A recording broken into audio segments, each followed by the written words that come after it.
Thank you, Mr. Chairman. Thank you very much. We already heard in our introduction how you may have an excellent system in place, but there must be incentives in place that also that would induce all participants in the world order, great and small, to sort of comply with the rules and to do what is the right thing to do.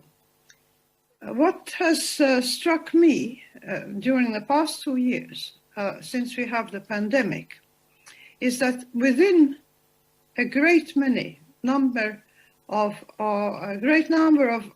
member nations of the United Nations, the pandemic has caused a splitting of people in various camps. And it's very difficult to distinguish the psychological effects of the pandemic, which include fear for one's life, fear for one's loved ones, fear for one's health, frustration at having to give up so many things that we depend on, loss of profession or loss of job for so many people, which creates frustration and anger. And this has brought to the fore cleavages in various societies that no doubt were there before, but that have only deepened because of the dangers and frustrations that the pandemic has imposed on populations. In such a situation, what happens is that governments turn themselves inwards, and that is only right that they should do so. The first responsibility of governments is towards their own citizens. They have to put their own house in order, and then they can look across their borders and collaborate with others and work for a better world. That's not exactly true the way I put it. Of course, I'm exaggerating for the purpose of argument. We know that all of these things must be happening at the same time and in parallel. The ability of political leaders, of thought leaders, even of young people, as we have seen in many instances, with respect to another great threat that we have been living with and which is intensifying, which is climate change. The ability of people who until now were not active in governance has also been remarkable. Many people have told me, oh, isn't it wonderful? We have children going out in the street and they're clamoring for more action to be taken on climate change because they are the ones who will be inheriting the world of tomorrow, not the middle and old generation, certainly not after 30 or 40 years. All this has created a counterforce to, if you like, force against this centripetal forces of such international organizations such as the United Nations and of their programs and of the treaties and the agreements that exist between nations. And for governance, it seems to me that here again, at both levels at once, we have to work very, very hard.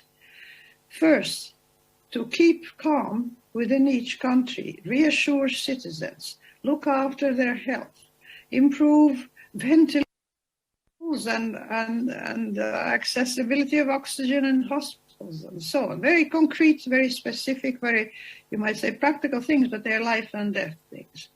And then on the other hand, we have to look at our planet, which seems to be becoming more and more angry and throwing tantrums and having extreme weather events, and realizing neither the pandemic nor the climate change are something that can be contained within the borders of any country, no great how great it might be and how powerful it might be. There are forces that are beyond the powers of even the more powerful nations. And this is where I concur with my colleague and successor at the Club of Science as president, that it's the United Nations which you have already in place as a multilateral instrument of governance, which truly in the past years, and including the last year, have taken very serious steps to outline what is done at the world level by governments and by populations in order to reach the Sustainable Development Goals, which have already been in place for some time, but also the other decisions that have been taken.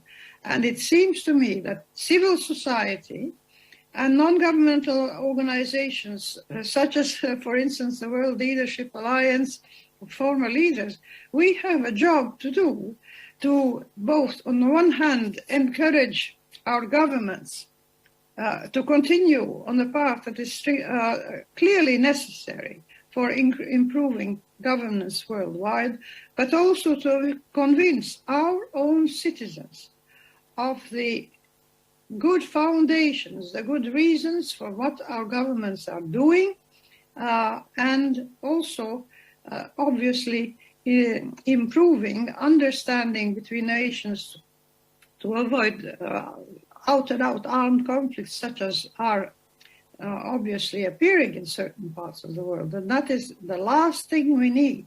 One thing I can say is that for world governments, we can only hope that international institutions will be able, and diplomacy will be able to sort of bank the fires of conflict and to persuade leaders of various countries and various parts of the world that armed conflict only creates more suffering, more harm, and more distress for a longer time, and that diplomacy and discussion and the kind of expert groups that the world is full of now, that we should listen to these expert groups, we should listen to our citizens, and we should be, I think, on the one hand, very active, but also very, very careful about our decisions. Thank you.